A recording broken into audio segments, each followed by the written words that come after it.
নিয়তি। রাধা আমাকে বলে, কৃষ্ণ, যদি তুমি জানো যে নিয়তিতে কি আছে তাহলে তাকে বদলে দাও না কেন? মহাদেব আমাকে বলেন যে শ্রীকৃষ্ণ, যদি আপনি এটা জানেন যে সাম্বের নিয়তি এটাই, তাহলে আপনি তাকে বদলানোর চেষ্টা কেন করেন? কেন?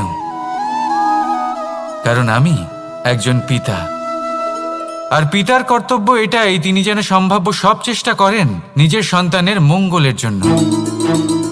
নিয়তি আমি জানি, কিন্তু এটাও আমি জানি যে কর্মের থেকে বড় আর কোনো নিয়তি হতে পারে না। অভিজ্ঞতাও রয়েছে যে কর্মের হাতে নিয়তির এই চক্র বদলে যেতে পারে। তাই জীবনে যদি আপনার কখনো এমন মনে হয় যে এটা তো অসম্ভব, তখনও চেষ্টা করা কখনোই ছাড়বেন না। কে বলতে পারে আপনারই কর্মের কোনো এক বীজ হয়তো নিয়তির চাকায় আটকে গেল আর নিয়তিকে নিজের পথ পাল্টাতে হলো, ঠিক কি না? সেই জন্য নিয়তিকে ভাগ্য মেনে নিয়ে চুপ করে বসে থাকবেন না। নিজের নিয়তি স্বয়ং নিজের কর্মের দ্বারা নির্ধারিত করুন, কারণ আপনার এই কর্মের ওপরেই আপনার অধিকার রয়েছে। আর এই অধিকারকে নিয়তি অনেক সময় সম্মানও করে। তাহলে আসুন আর আমার সাথে ভালোবেসে বলুন, রাধা রাধা। শক্তি এক অত্যন্ত বিচিত্র বস্তু, বা বলতে পারেন অনুভূতি। আসুন আপনাকে সহজে বোঝাই। যদি আপনি সুপাত্র হন আর আপনাকে শক্তি দেওয়া হয়, তাহলে আপনি সেই শক্তির গুরুত্ব বুঝবেন, কোথায় সেই শক্তি প্রয়োগ করা উচিত সেটা বুঝবেন। আর এটা যেহেতু অর্জন করা শক্তি হবে, সেই শক্তির অপব্যবহার হবে না। কিন্তু যদি এই আপনি কুপাত্র হন আর যদি আপনাকে এই শক্তি দেওয়া হয়, তাহলে কি হবে? দেখতে গেলে এই শক্তি আপনি দান হিসেবে পেয়েছেন, তাই না আপনি এই শক্তির গুরুত্ব বুঝবেন আর না এর প্রয়োগ আপনি জানবেন। তার অপব্যবহার হওয়া সুনিশ্চিত। তাই যদি আপনি কোনো শক্তি অর্জন করতে চান, তাহলে আগে তার যোগ্য হয়ে উঠুন। পুত্র নয়, পাত্র হয়ে উঠুন। আর আমার সাথে ভালোবেসে বলুন, রাধা রাধা। কথায় আছে, প্রত্যেক পুত্র তার পিতার প্রতিচ্ছবি হয়, আর সমস্ত প্রতিচ্ছবি চায় যেন সে তার অস্তিত্ব প্রাপ্ত করতে পারে। পুত্র চায় সে যেন তার পিতার মতো হয়, বা কখনো কখনো তার থেকেও শ্রেষ্ঠ হয়। সেটা কোনো অনুচিত ব্যাপার নয়। অনুচিত তখন হয় যখন পুত্র নিজের পিতার মতো হবার স্বপ্ন পূরণ করতে গিয়ে বা তার থেকেও শ্রেষ্ঠ হওয়ার স্বপ্ন পূরণে অনুচিত পথের আশ্রয় নেয়। কারণ তারপরে সে তার পিতার গুণগুলি আত্মসাৎ করতে চায় না। সে শুধুই এটা চায় যে সংসারের চোখে যেন আমি শ্রেষ্ঠ প্রমাণিত হই। এটা অনুচিত। সংসারে এমন অনেক মানুষ আছেন যারা এই কারণে শ্রেষ্ঠ হবার চেষ্টা করেন যাতে তার পরিবারের তার পিতার সম্মান বৃদ্ধি পায়। এমনও মানুষ থাকেন, আর এটাই হলো পার্থক্য উদ্দেশ্যের। মনে রাখবেন, যদি আপনার উদ্দেশ্য শুভ হয় তাহলে পথও শুভ হবে, যদি আপনার উদ্দেশ্য অশুভ হয় তাহলে পথও অশুভ হবে। তাহলে নিজের পিতার মতো হবার চেষ্টা অবশ্যই করুন, তার থেকেও শ্রেষ্ঠ হওয়ার চেষ্টা অবশ্যই করুন, কিন্তু মনে রাখবেন আপনার সংকল্প আর আপনার উদ্দেশ্য এই দুই শুভ হওয়া উচিত। তাহলে আসুন আর আমার সাথে ভালোবেসে বলুন, রাধা রাধা। শক্তি শক্তি অর্জন করা এতটা কঠিন নয় যতটা শক্তি লাভ করার পরে সেই শক্তি সামলানো কঠিন হয়। কারণ যেই মানুষ শক্তি লাভ করে তার মনে গর্ববোধ জন্মায়, জন্মায় অহংকার, জন্মায় জেদ। তাই শক্তি প্রাপ্ত করার সাথে বিনম্র থাকাও অত্যন্ত আবশ্যক। আর এটা আমাদের শেখা উচিত বৃক্ষের থেকে। বৃক্ষ যা আমাদের ফল দেয়, বৃক্ষ যা যত ফল দেয় ততটাই ঝুঁকে যায়। আমরা পাথর মারি ওই বৃক্ষের থেকে ফল প্রাপ্ত করার জন্য। সেই পাথরের মার সহ্য করেও বৃক্ষ আমাদের ফল দেয়। কোনো গর্ববোধ নেই, কোনো অহংকার বোধ নেই, আর সেই জন্য এই বৃক্ষের পুজো করা হয়। এটাই হলো মাহাত্ম্য শক্তির সাথে বিনম্রতার। যদি এই শক্তি সৃজন করে থাকে, সাহায্য করে থাকে, সম্বল হয়ে থাকে, তবেই সেই শক্তি উপযুক্ত। আর নয়তো সেই শক্তি একদিন আপনাকে আসক্ত অবশ্যই করবে। তাহলে শক্তি অবশ্যই অর্জন করুন, কিন্তু তার সাথে সেই শক্তি সামলানোর মতো বিবেকও আপনাকে অবশ্যই জাগ্রত করতে হবে। তাহলে আসুন আমার সাথে ভালোবেসে বলুন, রাধা রাধা। আমাদের জীবনে দুই ধরনের সম্পত্তি হয়ে থাকে, এক হলো ভৌতিক সম্পত্তি, এক হলো জৈবিক সম্পত্তি। অর্থ, সম্পদ, সুবিধে, খাদ্য, এইসব ভৌতিক সম্পত্তির মধ্যে পড়ে। ব্যক্তি, মিত্র, পরিবার, আমাদের আপনজন, আত্মীয় স্বজন সব জৈবিক শ্রেণীতে পড়ে। আর প্রত্যেক মানুষের পক্ষে এই বিভাজন বোঝা অত্যন্ত আবশ্যক, কারণ মূলত আমাদের ব্যবহার দুই রকমের হয়ে থাকে। হয় আমরা ভালোবাসি বা আমরা সদ্ব্যবহার করি। আর সবথেকে বড় ভুল আমরা তখন করি যখন আমরা বুঝতেই পারি না যে ভালোবাসবো কাকে আর ব্যবহার করব কাকে। আমরা ভৌতিক সম্পত্তি ভালোবেসে ফেলি আর ব্যবহার করি জৈবিক সম্পত্তিকে, যেখানে এটা অনুচিত। জৈবিক সম্পত্তিকে ভালোবাসুন আর ভৌতিক সম্পত্তিকে ব্যবহার করুন। যেদিন আপনার মধ্যে এই বোধ জাগ্রত হবে যে কাকে ভালোবাসবেন আর কাকে ব্যবহার করবেন, সেই দিন আপনার জীবনে শুধুই শান্তি বিরাজমান হবে। আর তখন এই মন প্রসন্ন হয়ে বলবে, রাধা রাধা। কাল, আজ এবং কাল, আমাদের সমগ্র জীবন এই তিনটির আশেপাশেই ঘুরতে থাকে। আমরা সবসময় বিগত সময়ের বিষয়ে ভাবতে থাকি। অতীতে যদি আমাদের দ্বারা কোনো ভুল হয়, সেই বিষয়ে ভেবে ভেবে আমরা সবসময় অনুতাপ করতে থাকি। এটা উচিত নয়। দেখুন, অতীতের থেকে শিক্ষা লাভ করা অত্যন্ত আবশ্যক, কিন্তু সেই ভুল যাতে আবার না হয় সেই কাজটা কিন্তু আপনাকে বর্তমানেই করতে হবে, তাই না? দ্বিতীয় কথা, আমরা সবসময় ভাবি আগামী দিনের বিষয়ে, ভবিষ্যতের বিষয়ে। আমরা ভাবি যে কাল করে নেব, আজ এই কাজ করতে পারছি না, কোনো ব্যাপার নয়, কাল করে নেব। আজ কাজটা শুরু করতেই পারলাম না, কোনো ব্যাপার নয়, কাল করে নেব। আজকের দিনটাই ভালো ছিল না, কোনো ব্যাপার নয়, সেটা কাল করে নেব। ব্যাপারটা বুঝুন, আপনি নিজের সময় নষ্ট করছেন। দেখুন, এই যে কাল, তা কখনোই আপনার হাতে আসবে না। তাই যে কাজ করতে চান সেটা আজকেই করুন, অন্তত শুরুটা করুন। কারণ এই আগামী সময় তা সবসময় আপনার থেকে এক কদম আগে থাকবে, একদিন এগিয়ে থাকবে। জানেন কেন? কারণ এই কাল আপনার জন্য অপেক্ষা করবে না, সেই জন্য আপনিও এর জন্য অপেক্ষা করবেন না। যা করার তা আজকেই শুরু করুন। কারণ যে বর্তমানে নিজের ভিত স্থাপন করেন না, ভবিষ্যৎকালে তার সুন্দর শক্তিশালী ভবন কখনো নির্মাণই হয় না। আসুন আর আমার সাথে ভালোবেসে বলুন, রাধা রাধা। আপনার কি মনে আছে যে আপনি শেষবার কবে পরাজিত হয়েছেন? আপনার ভুল কবে হয়েছিল? আপনি কবে অসফল হয়েছিলেন, কবে পরাজিত হয়েছিলেন? মনে নেই? তাহলে তো আপনি নিজের জীবনের সবথেকে বড় শিক্ষার্থী তৃষ্ণার্ত থাকবে। প্রকৃতি আমাদের এটাই শেখায় যে হার, অসফলতা, পরাজয় এগুলো আমাদের জীবনে আসবেই আসবে, আর আমাদের শিক্ষা দিতে আসবে, আমাদের মঙ্গলের জন্য আসবে। তাই নিজের দৃষ্টিভঙ্গি সেরকমই রাখুন। তাই ধনাত্মক দৃষ্টিভঙ্গি দিয়ে দেখুন, নিজের হার, নিজের পরাজয় থেকে শিক্ষা নিয়ে অগ্রসর হতে থাকুন। নিশ্চিত রূপে আপনি জয়ী হবেন। আর যখন জয়ী হবেন, তখন মন প্রসন্ন হয়ে বলবে, রাধা রাধা। কথায় আছে, এই জীবন একটা যুদ্ধ, একটা লড়াই। নিজের অস্তিত্বের জন্য, নিজের মূল্যের জন্য যোদ্ধা নই, কিন্তু বিষয়টা তা নয়। একটা অত্যন্ত গুরুত্বপূর্ণ কথা আপনাকে মনে রাখতে হবে। কোনো যোদ্ধা জন্ম থেকে যোদ্ধা হন না, তিনি চয়ন করেন যে তিনি যোদ্ধা হবেন কিনা। তিনি তখনই একজন যোদ্ধা হয়ে ওঠেন যখন তিনি পিছু হটবেন না বলে দৃঢ় প্রতিজ্ঞ হন।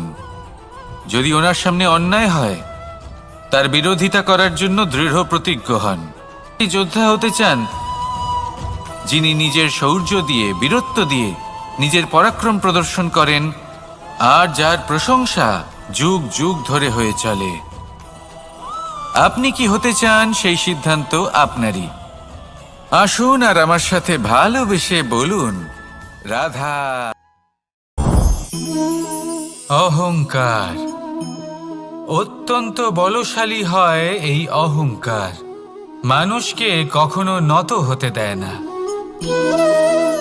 অদ্ভুত ব্যাপার, এই অহংকার যা মানুষকে কখনো নত হতে দেয় না, সেটাই তার পতনের কারণও হয়ে দাঁড়ায়। যেখানে মানুষ এটা ভাবতে শুরু করে যে শুধুমাত্র সেই যোগ্য, সেখান থেকেই তার পতনের আরম্ভ, ঠিক কিনা? দেখুন, যদি কোনো মানুষ এটা ভাবে যে আমি এই সব কিছু করতে পারি, তাহলে তা হলো বিশ্বাস। কিন্তু যদি সে এটা ভাবতে থাকে যে শুধুমাত্র আমি এই কাজ সূত্রপাত হবেই, তাই আপনি কখনোই এই অহংকারের চক্রব্যূহে ফেঁসে যাবেন না। বিশ্বাস রাখুন নিজের ওপর এবং অন্যের ওপরও। আর মনে রাখবেন, বিশ্বাসের মধ্যে বিশ্বের প্রত্যেকটা বস্তু বসবাস করে। তাই এই অহংকারকে ত্যাগ করে ফেলুন আর আত্মবিশ্বাসের ওপর মনোসংযোগ করুন। আর আমার সাথে ভালোবেসে বলুন, রাধা রাধা। মানুষ নিজের জীবনে ঈশ্বরকে খুব মান্য করে, ওনার জন্য কি না করে। ভিন্ন ভিন্ন নামে তাকে স্মরণ করে, তাকে পুজো করে, তার আরাধনা করে। সে জানে যে ঈশ্বর তাকে শক্তি অবশ্যই দেবেন, তাকে সাহায্য অবশ্যই করবেন। কিন্তু যখন প্রশ্ন আসে গুরু এবং ঈশ্বরের, তখন গুরুর মান কখনো কম হওয়া উচিত নয়। কারণ সত্যি বলতে কি, গুরুই হলেন সেই সিঁড়ি যা বেয়ে আপনি ঈশ্বরের কাছে পৌঁছানোর পথ খুঁজে পাবেন। সেই পথ আপনি গুরুর থেকেই পাবেন। গুরু না থাকলে আপনি কখনো ঈশ্বর লাভ করতেই পারবেন না। আর জীবনে অনেক সময় লক্ষ্যের থেকেও অনেক বেশি গুরুত্বপূর্ণ হলো পথ। তাই এই পথের সম্মান করতে শিখুন, অর্থাৎ গুরুকে সম্মান করতে শিখুন। কারণ গুরুই হলেন পরমেশ্বর। তাহলে আসুন আর আমার সাথে ভালোবেসে বলুন, রাধা রাধা। আপনার জীবনে আপনার প্রকৃত বন্ধু আসলে কে? আপনার সব থেকে শ্রেষ্ঠ মিত্র আসলে কে? তিনি যিনি সময় এলে পরে আপনাকে সাহায্য করেন, নাকি তিনি যিনি সময় এলে পরে আপনাকে অর্থ দেন? দেখুন, আমরা হলাম মানুষ, আমাদের জীবনে লেনদেন চলতেই থাকে। এটা আমাদের জীবনের অভিন্ন অংশ। কিন্তু অনেক সময় এমন হয় যে আমরা তাকেই নিজের প্রকৃত বন্ধু বলে মনে করি, যিনি আমাদের একটা বহুমূল্য উপহার দেন, ঠিক কিনা? এবার আপনার জীবনে সেই বহুমূল্য উপহার কোনটা, ওই অমূল্য মিত্র আসলে কে, সেই সিদ্ধান্ত হলো আপনার। কিন্তু যদি আপনি আমাকে জিজ্ঞেস করেন, তাহলে আমার মতে স্বর্ণ, হিরে, মুক্ত, ধন এগুলো বহুমূল্য নয়। বহুমূল্য হলো সঙ্গ, যখন আপনি একা হয়ে যাবেন; সময়, যখন আপনার তাকে প্রয়োজন হবে; সমর্পণ, যখন আপনার বিশ্বাসের প্রয়োজন পড়বে। যে মানুষ আপনার প্রতি এই 3 গুণ প্রদর্শন করেন, যিনি আপনার কঠিন সময়ে আপনাকে অবশ্যই সঙ্গ দেবেন, যখন আপনার প্রয়োজন পড়বে আপনাকে অবশ্যই সময় দেবেন, আপনার প্রতি সম্পূর্ণ সমর্পিত থাকবেন, সেই হলো আপনার আসল মিত্র, সেই হলো আপনার প্রকৃত বন্ধু। কারণ সত্যি বললে, বন্ধুত্বের অর্থই হলো নিজেকে সম্পূর্ণরূপে কারোর কাছে সমর্পণ করে দেওয়া। তাই আপনার সেই বন্ধুর জন্য নিজের প্রাণ উজাড় করে দিন আর ভালোবেসে বলুন, রাধা রাধা। মানুষ জীবনে 3টে কাজ অবশ্যই করে থাকে: কিছু দান করে, কিছু গ্রহণ করে, আর কিছু ত্যাগ করে দেয়। এটাও ভাবতে থাকে যে এটা করলে কিভাবে করবে। দেবার জন্য পর্যাপ্ত ধন নেই, নেবার জন্য সংসারে অত স্নেহ নেই, আর ত্যাগ করার জন্য জীবনে এত সুখই নেই, তাহলে কিভাবে করবে? আসলে আমরা বস্তুগত চাহিদা অর্জনে এত ব্যস্ত হয়ে পড়ি যে আমরা বুঝতেই পারি না যে কি নেবার আছে, কি দেবার আছে, আর কি ত্যাগ করার আছে। তাহলে আজ আমি আপনাকে বলেই দিই, মনে রাখবেন এই তিনটে গুরুত্বপূর্ণ গুণ, তিনটে গুরুত্বপূর্ণ কথা। দেবার জন্য আছে দান, নেবার মতো আছে জ্ঞান, আর ত্যাগ করার মতো আছে অহংকার। যখন আপনি দান করতে শিখে যাবেন, জ্ঞান অর্জন করার শক্তি আপনা থেকেই আপনার মধ্যে চলে আসবে। আর যখন এই জ্ঞান আপনার মধ্যে প্রবেশ করবে, অহংকার আপনা থেকেই আপনার থেকে দূরে চলে যাবে। যে ব্যক্তি এই তিনের মধ্যে ভারসাম্য বজায় রাখতে পারে, তার বর্তমান, ভূত, ভবিষ্যৎ, লোক, পরলোক সব কিছু শুধরে যায়। যেই দিন আপনি দান করতে শিখে যাবেন, জ্ঞান আহরণ করতে শিখে যাবেন, অভিমান ত্যাগ করতে শিখে যাবেন, আপনার সর্বশক্তিশালী, সর্বশক্তিমান পরমেশ্বরেরও প্রয়োজন পড়বে না। কারণ তখন ঈশ্বর আপনার মধ্যেই বাস করবেন। তাহলে আসুন আর আমার সাথে ভালোবেসে বলুন, রাধা রাধা। জীবনে অনেক সময় সমস্যা আমাদের চারদিক থেকে ঘিরে ফেলে। এই সমস্যা নানান ধরনের হতে পারে। আর্থিক সমস্যা হতে পারে, পারিবারিক সমস্যা হতে পারে, কোনো সম্পর্ক নিয়ে সমস্যা হতে পারে, কখনো কোনো দৈনিক সমস্যা হতে পারে, কখনো কোনো দ্বন্দ্ব হতে পারে, অনেক সমস্যা হতে পারে। কিন্তু যখনই কোনো সমস্যা আসে, আমাদের মনে তার জন্য একটা উত্তর অবশ্যই থেকে থাকে, যা আমাদের অন্তরে রয়েছে।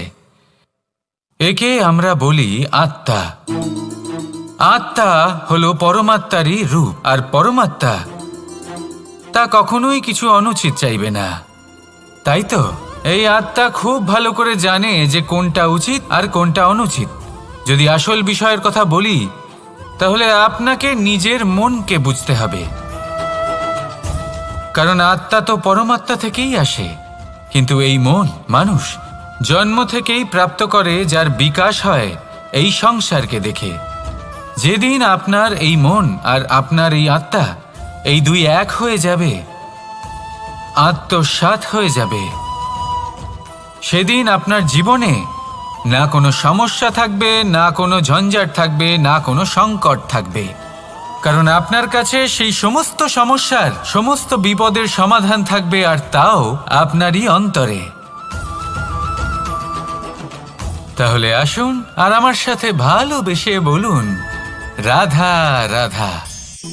ভক্তি আর শক্তি, এই দুইয়ের মধ্যে সম্পর্ক অত্যন্ত সরল। মানুষ ভক্তি করেন যাতে তিনি শক্তি লাভ করতে পারেন, আর শক্তি লাভ করার পরে ভক্তিভাব ভুলে যান, আর শক্তির প্রতি আসক্তিতে মত্ত হয়ে যান, আর সেখান থেকেই তার বিনাশ শুরু হয়। কেন? কারণ ভক্তির দ্বারা প্রাপ্ত শক্তি অন্য কারোর হিতের জন্য ব্যবহার করতে হয়, অন্য কারোর মঙ্গল করার জন্য ব্যবহার করতে হয়, কারোর বিনাশের জন্য নয়।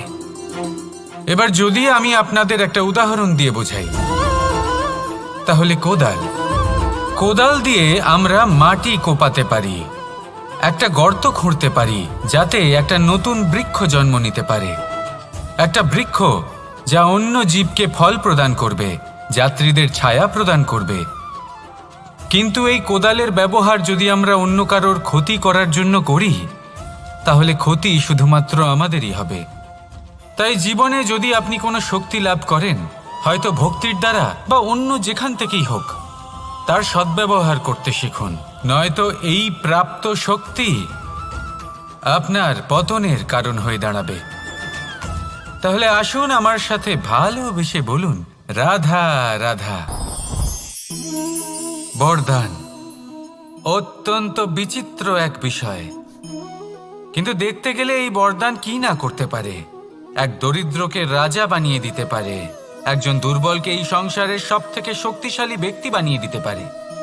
কিন্তু আমরা ভুলে যাই এক অত্যন্ত গুরুত্বপূর্ণ কথা, বরদান এই শব্দের শেষে দান লুকিয়ে রয়েছে। এই দান কথাটা অত্যন্ত গুরুত্বপূর্ণ। আমাদের মনে রাখা উচিত এই বরদান আমরা দানে পেয়েছি, আর তাই তার সম্মান করা উচিত, কখনোই অহংকার করা নয়।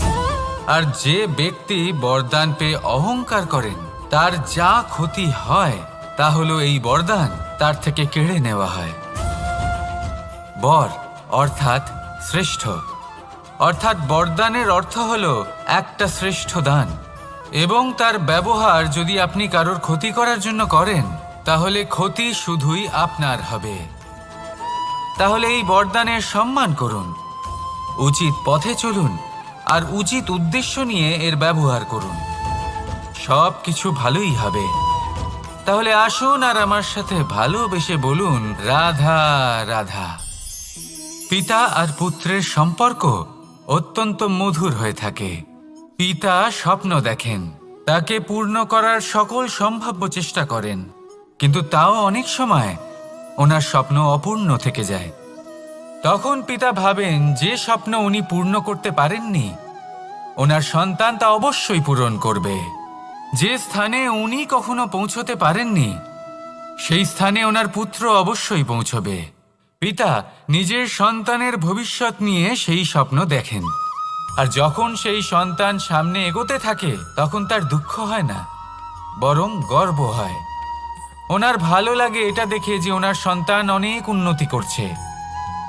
কিন্তু যখন সন্তান নিজের অভিভাবকের শক্তি দেখে, তার যশ দেখে হিংসা করতে থাকে, সমস্যা সেইখানেই শুরু হয়। সেই জন্য সকল সন্তানকে এটা মনে রাখতে হবে, দেখুন, পুত্র হবার সুবাদে, এক সন্তান হবার সুবাদে এটা হলো আপনার অধিকার যে আপনি আপনার পিতার থেকে বেশি উন্নতি করবেন। আপনার পিতাও এটাই চান, কিন্তু সুস্থভাবে এটা করুন। একটা রেখা টেনে নিন যাতে আপনি তাতে এগোতে পারেন আর আপনার পিতার তাতে গর্ববোধ হয়, আর সেই বিষয়ে দুঃখ না হয় যে আমার সন্তান আমাকেই ছোট করার চেষ্টা করছে। ইতিহাস সাক্ষী রয়েছে, যে মানুষ অন্য কাউকে ছোট করার চেষ্টা করেছেন সেই মানুষই ছোট হয়ে গেছেন। আর আমার মনে হয় না আপনি এটা চান, কারণ কোনো একদিন আপনিও কারোর পিতা হবেন। আসুন আমার সাথে ভালোবেসে বলুন, রাধা রাধা। সাথী। সাথী এই শব্দটির ব্যাখ্যা কে কিভাবে করে? মিত্র, সখা, বন্ধু, কিন্তু অর্থ একটাই। তিনি যিনি আপনার সঙ্গী হন আর তিনি যার সাথী আপনি হন। এবার সব থেকে বড় প্রশ্ন হলো এটাই যে তিনি কে হতে পারেন যাকে আপনি আপনার সাথী বলে মেনে নিতে পারেন, নিজের সখা, নিজের মিত্র, নিজের বন্ধু মেনে নিতে পারেন। আপনার সাথী হলেন তিনি যিনি দুঃখের সময় আপনার পাশে থাকবেন, আপনার হাত ধরে থাকবেন। আপনার সাথী হলেন তিনি যার হাত আপনি নিজের সুখের দিনে ধরে থাকবেন। সেই সাথীরই হাত ধরুন যিনি দুঃখে সবসময় আপনাকে সাহায্য করার জন্য তৎপর হয়ে থাকেন, আপনার পাশে থাকেন, আর যাকে সুখের দিনে আপনি আপনার সাথে রাখতে পারেন। আর যখন আপনার সাথে আপনার এই সাথী থাকবে তখন আপনি এটা বুঝবেন যে যখন জীবনে দুঃখ আসে তখন এই দুঃখ কমে যায়, সবার মধ্যে ভাগ হয়ে যায়। আর যদি তখন সুখ আসে তাহলে সেটা সবার উপস্থিতিতে আরো বেড়ে যায়। এটাই হলো প্রেম, এটাই হলো ভালোবাসা, এটাই হলো সঙ্গ, যেমন সম্পর্ক আমার আর রাধার মাঝে। তাহলে আসুন আর আমার সাথে ভালোবেসে বলুন, রাধা রাধা। আমাদের মনে যখন কোনো প্রশ্ন ওঠে, কোনো দ্বন্দ্ব জাগে, তখন আমরা যাই আমাদের গুরুর কাছে, আমাদের আরাধ্যের কাছে গিয়ে জিজ্ঞেস করি। এইভাবেই একদিন আমি পৌঁছলাম আমার আরাধ্যের কাছে, আমার মহাদেবের কাছে, আর ওনাকে প্রশ্ন করলাম যে মহাদেব, জীবনে আনন্দ পাওয়ার, উৎসব পালনের, প্রেম ভাগ করে নেবার, জীবনকে উপভোগ করে নেওয়ার সর্বশ্রেষ্ঠ সময় কোনটা? মহাদেব হাসলেন আর উনি বললেন, জীবনে উৎসব পালনের সব থেকে শ্রেষ্ঠ দিন হলো মৃত্যুর ঠিক আগের দিনটা। প্রেম ভাগ করে নেওয়ার সব থেকে শ্রেষ্ঠ মুহূর্ত হলো মৃত্যুর ঠিক আগের মুহূর্ত। জীবনকে উপভোগ করে নেওয়ার সর্বশ্রেষ্ঠ প্রহর হলো মৃত্যুর এক প্রহর পূর্বে। তখন আমি চমকে গেলাম। আমি বললাম, কিন্তু মহাদেব, মৃত্যু তো অনিশ্চিত, আমরা জানিও না কবে আমাদের মৃত্যু হবে। মহাদেব আবার হাসলেন। উনি বললেন যে যদি আমরা এভাবে জীবন কাটাই যে আমরা জীবনের প্রত্যেক দিন, প্রত্যেক মুহূর্ত, প্রত্যেক প্রহর শেষ বলে মনে করি, তাহলে আমাদের সমস্ত জীবন আনন্দের সাথেই অতিবাহিত হবে। কি বলেন? তাহলে আপনিও এই কথা মনে রাখুন আর আমার সাথে ভালোবেসে বলুন, রাধা রাধা। জীবনে অগ্রসর হওয়ার জন্য আমাদের কাকে প্রয়োজন হয়? মাতা পিতা, বন্ধু, প্রেম, সাহায্য, অর্থ, পরিশ্রম, আশা। ভিন্ন ভিন্ন মানুষ ভিন্ন ভিন্ন বিকল্প চয়ন করে। যদি আমি আপনাকে বলি তাহলে জয় আর পরাজয়ের মন্ত্র দুটো শব্দের উপর নির্ভর করে, মেনে নেওয়া আর দৃঢ় হওয়া। যদি মেনে নেন তাহলে হেরে যাবেন, যদি দৃঢ় হন তাহলে নিশ্চিত রূপে জয়ী হবেন। যদি কখনো আপনি ক্লান্ত হয়ে ওঠেন, আপনি দুঃখী হন, পুরোপুরি ভেঙে পড়েছেন, তখন মেনে নেবেন না যে আপনি ভেঙে পড়েছেন, নয়তো হেরে যাবেন।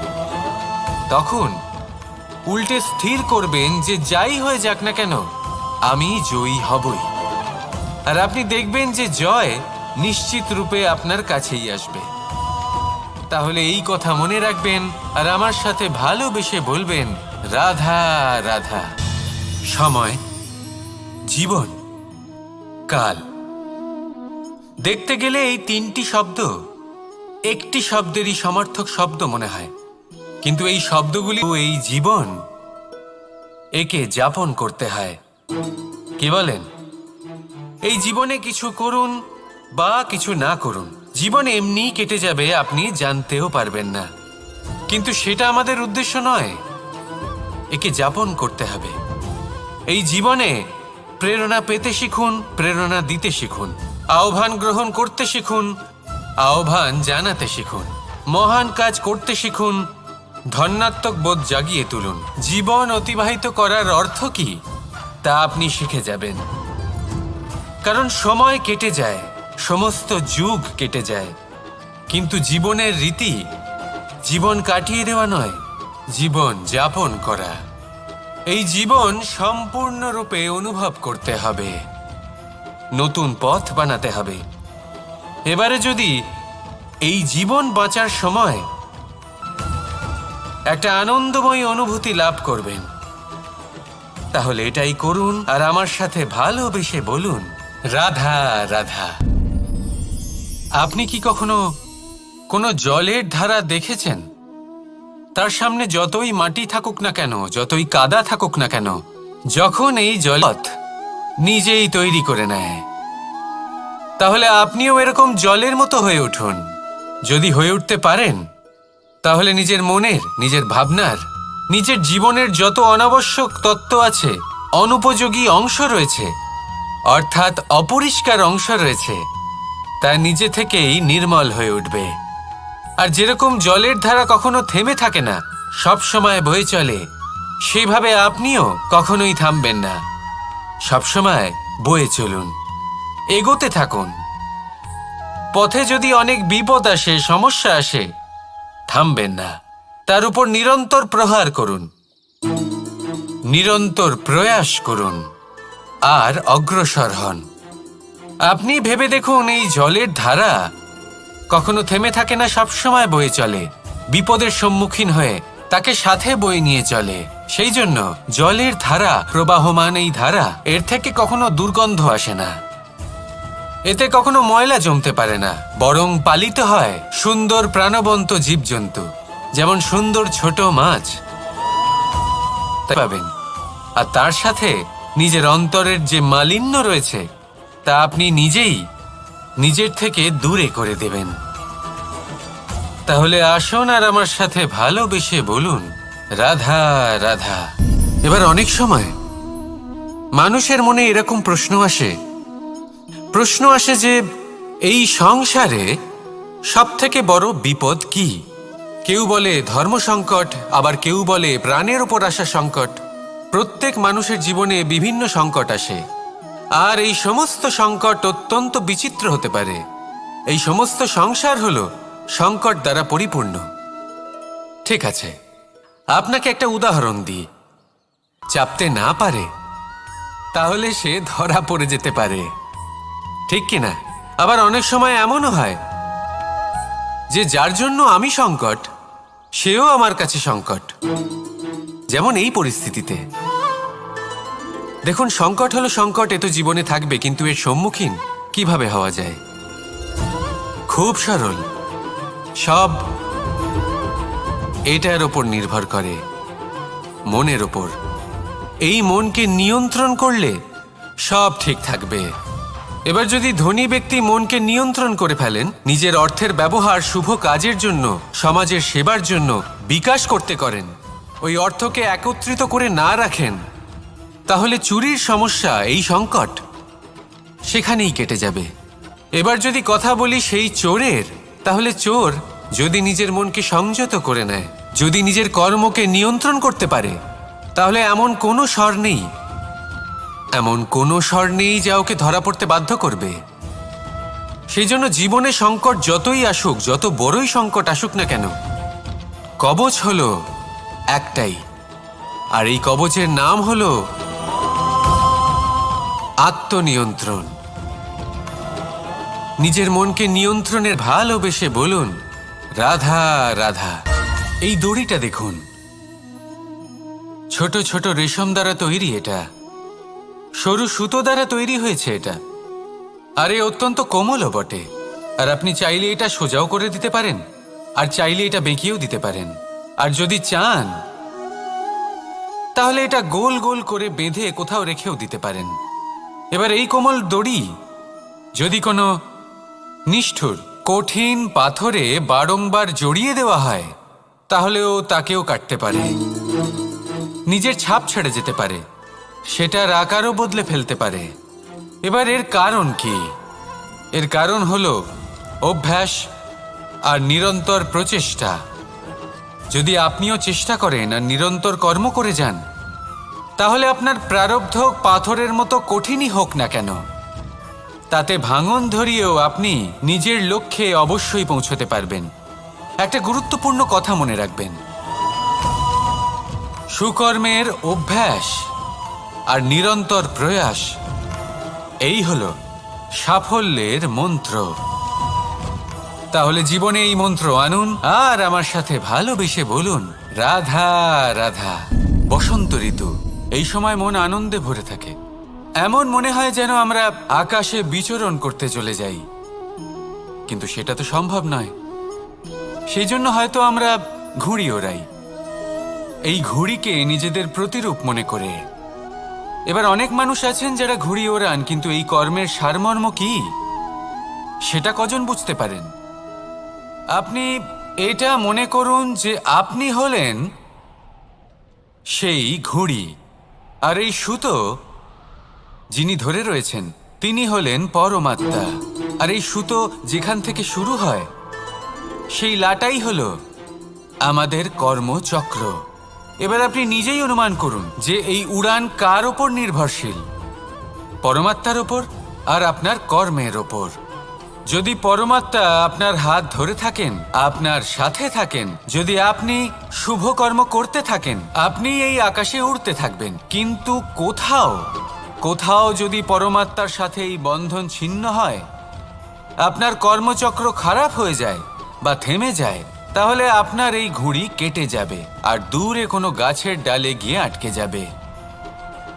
তাই শুধুমাত্র ঘুড়ি ওড়াবেন না, তার থেকে শিখুন, পরমাত্মার সাহচর্যে থাকুন, সবসময় শুভ কর্ম করতে থাকুন আর সবসময় এই আকাশে উড়তে থাকুন। আসুন আর আমার সাথে ভালোবেসে বলুন, রাধা। নিয়তি। রাধা আমাকে বলে, কৃষ্ণ, যদি তুমি জানো যে নিয়তিতে কি আছে, তাহলে তাকে বদলে দাও না কেন? মহাদেব আমাকে বলেন যে শ্রীকৃষ্ণ, যদি আপনি এটা জানেন যে সাম্বের নিয়তি এটাই, তাহলে আপনি তাকে বদলানোর চেষ্টা কেন করেন? কেন? কারণ আমি একজন পিতা, আর পিতার কর্তব্য এটাই, তিনি যেন সম্ভাব্য সব চেষ্টা করেন নিজের সন্তানের মঙ্গলের জন্য। নিয়তি আমি জানি, কিন্তু এটাও আমি জানি যে কর্মের থেকে বড় আর কোনো নিয়তি হতে পারে না। অভিজ্ঞতাও রয়েছে যে কর্মের হাতে নিয়তির এই চক্র বদলে যেতে পারে। তাই জীবনে যদি আপনার কখনো এমন মনে হয় যে এটা তো অসম্ভব, তখনও চেষ্টা করা কখনোই ছাড়বেন না। কে বলতে পারে আপনারই কর্মের কোনো এক বীজ হয়তো নিয়তির চাকায় আটকে গেল আর নিয়তিকে নিজের পথ পাল্টাতে হলো, ঠিক কি না? সেই জন্য নিয়তিকে ভাগ্য মেনে নিয়ে চুপ করে বসে থাকবেন না। নিজের নিয়তি স্বয়ং নিজের কর্মের দ্বারা নির্ধারিত করুন, কারণ আপনার এই কর্মের ওপরেই আপনার অধিকার রয়েছে। আর এই অধিকারকে নিয়তি অনেক সময় সম্মানও করে। তাহলে আসুন আর আমার সাথে ভালোবেসে বলুন রাধা রাধা।